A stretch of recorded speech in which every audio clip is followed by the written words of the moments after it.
Good day everyone. I am Cristel Marie Obinuya from BSc 3D.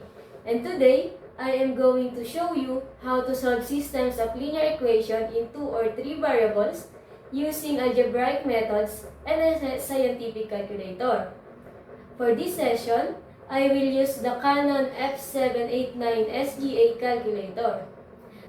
I'll also demonstrate the steps on how to input the equations into the calculator, how to compute the solution, and will verify our answers by substitution. Let's get started. So, let's discuss first the steps on how to input the equations. The first step is to press mode, then click the number assigned to the equation, which is 5, and choose number 1 for 2 unknowns. Then, input the coefficients of each equations and press equals to input the next coefficient. After the input, press the equal button also to show the value of x, then press again to reveal the value of y, and so on.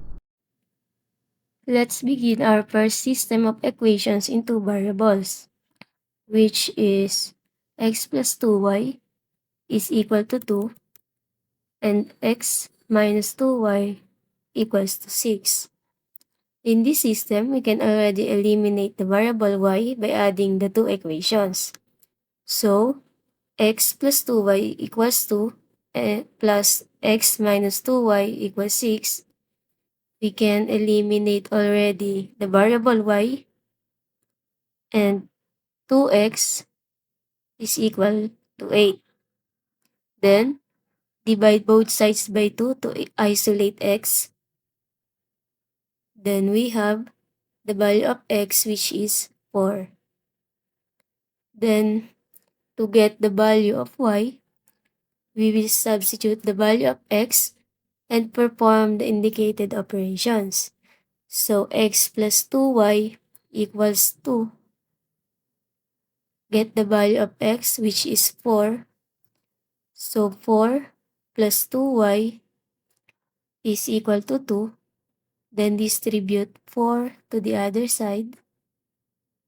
We will get 2y is equal to 2 minus 4.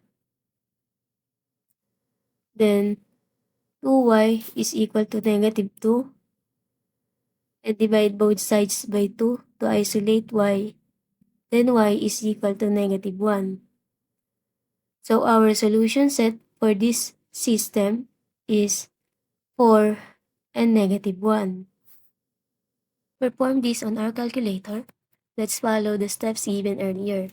Let's input the coefficients first. So we have 1, 2, 2, and 1, negative 2, 6. Then press equals. The value of x is 4 and the value of y is negative 1. Solution set we got from manually solving and using a calculator is the same. But to ensure that our solution set is correct, let's check it manually by substituting the values of x and y we got in any of the two equations from the system.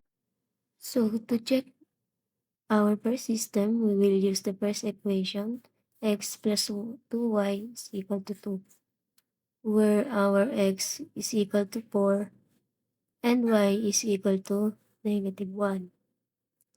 So substituting, we'll get 4 plus 2 multiplied by negative 1 equals to 2.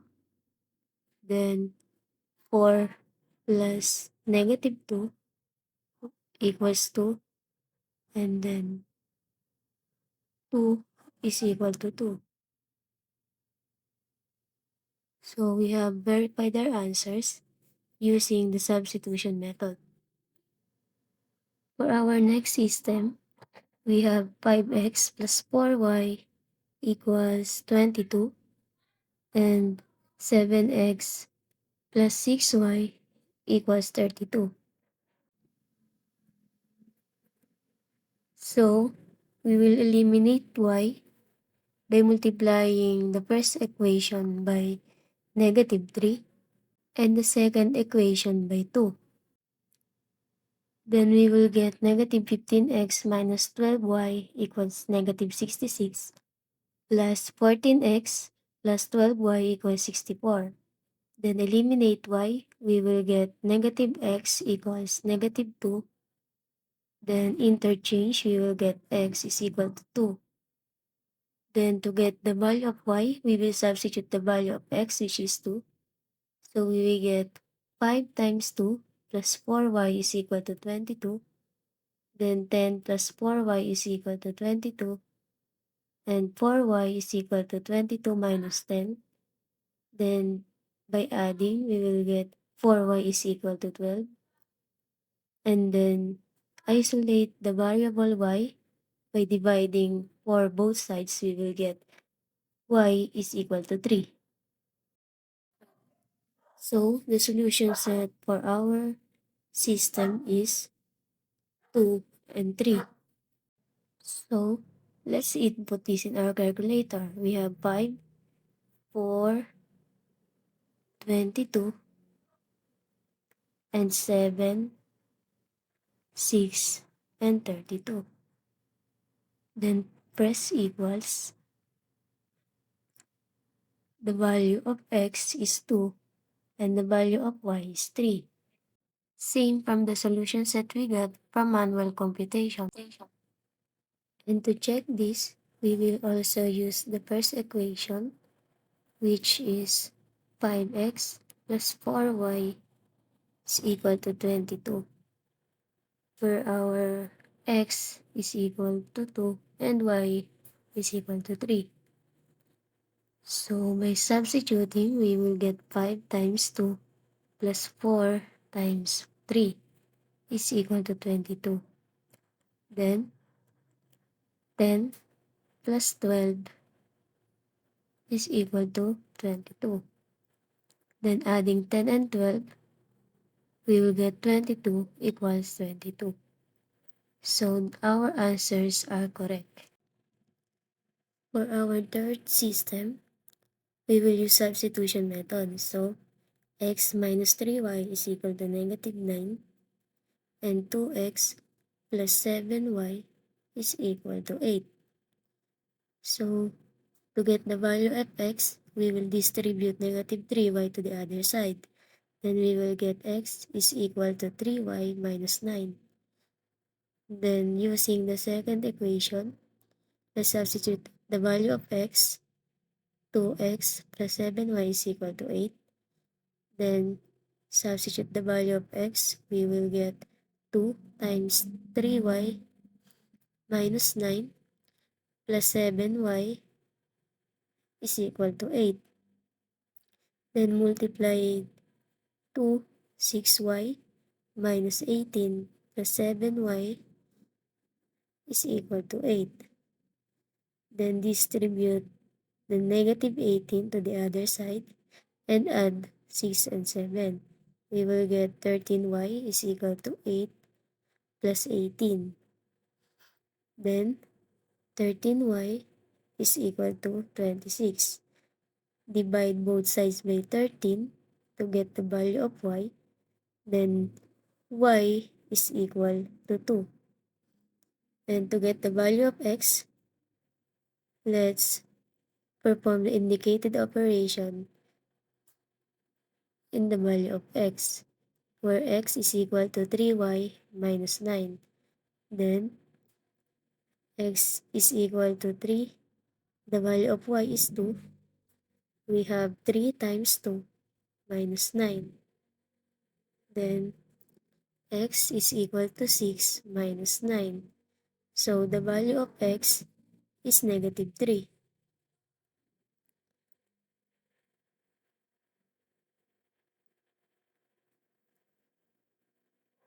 So our solution set for this system is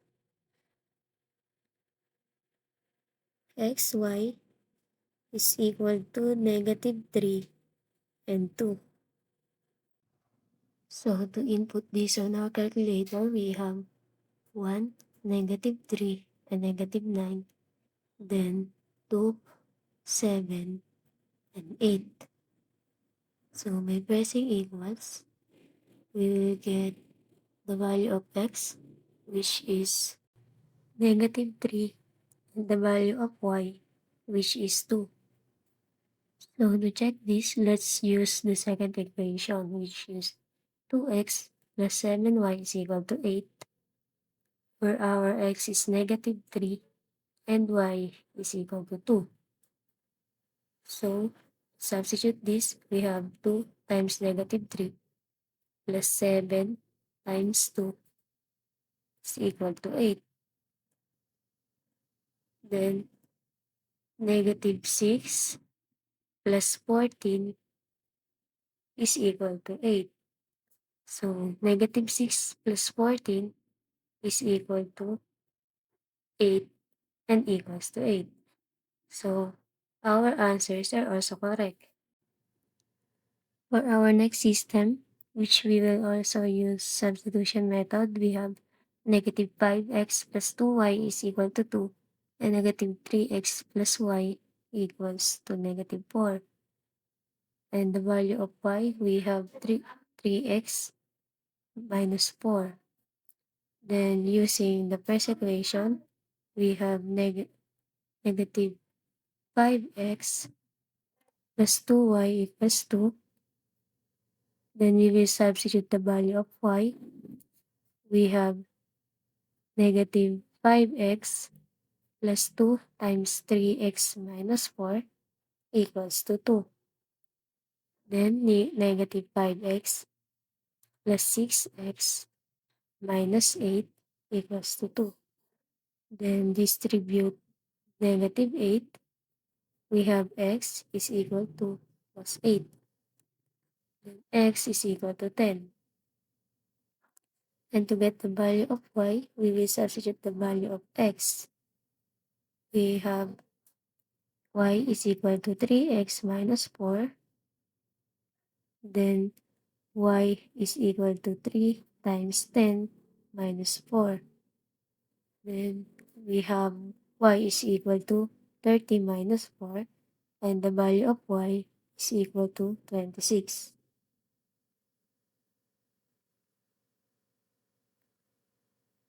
So our solution set for this system is xy is equal to 10 and 26. So let's input this in our calculator. We have negative 5, 2, and 2, then negative 3, 1, and negative 4. By pressing equals, we will get the value of x, which is 10, and the value of y, which is 26. So to check this, we will use the first equation and substitute the values of x and y. So we have negative 5x plus 2y is equal to 2, where x is equal to 10 and y is equal to 26. So negative 5 times 10 plus 2 times 26 is equal to 2. Then negative 50 plus 52 is equal to 2. So negative 50 plus 52 is equal to 2, then equal to 2. Now let's use a 3-variable system. We have 2x plus y minus 2z equals negative 1. Then 3x minus 3y minus z is equal to 5. Then x minus 2y plus 3z is equal to 6. We will use the first and second equation for us to have the fourth equation. So 2x plus y minus 2z is equal to negative 1. Then 3x minus 3y minus c is equal to 5. We will multiply the equation 1 to 3 to eliminate the variable y. So we get 6x plus 3y minus 6c is equal to negative 3. Then add the two equations and eliminate the variable y. We have 9x minus 7c is equal to 2. And this is our fourth equation.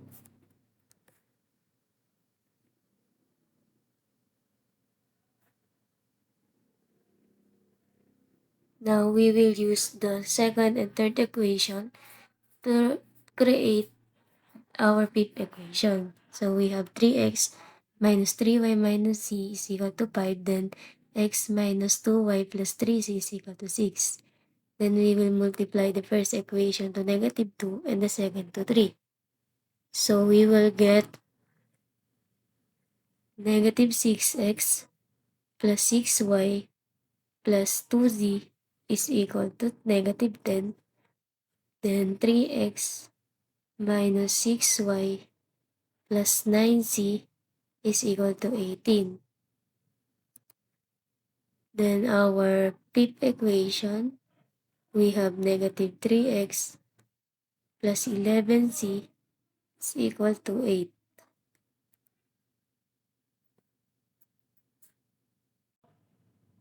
So now, we will use the fourth and fifth equation to get the values of x and z.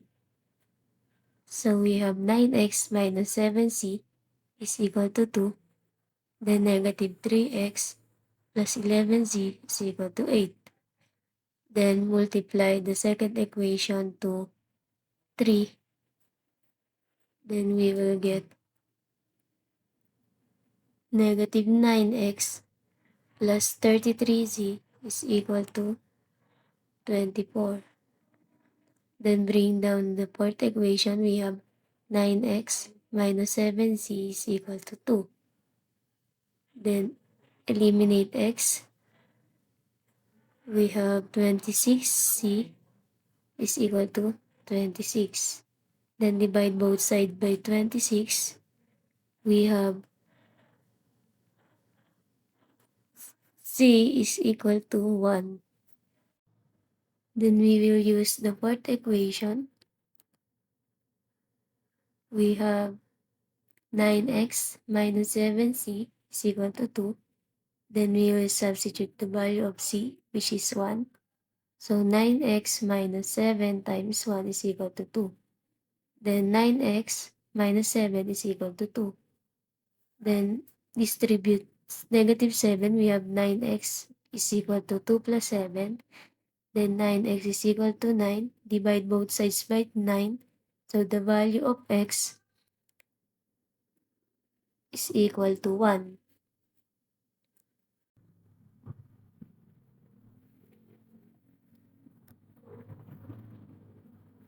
And now we will use the first equation to get the value of y, since we have the value of x and z. So 2x plus y minus 2z is equal to negative 1. So 2 times 1 plus y minus 2 times 1 is equal to negative 1. Then 2 plus y minus 2 is equal to negative 1. Then 2 minus 2 is 0. Then y is equal to negative 1.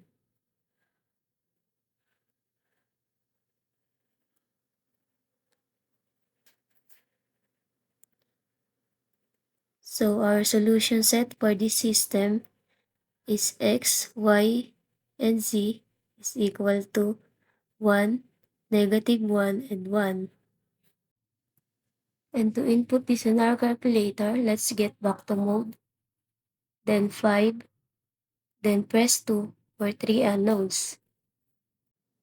So to input this in our calculator, we have 2, 1, negative 2, and negative 1. Then for second equation, we have 3, negative 3, negative 1, and 5. And lastly, we have 1, negative 2, 3, and 6. Then press equals, the value of x is 1. Then the value of y is equal to negative 1. And lastly, the value of z is 1.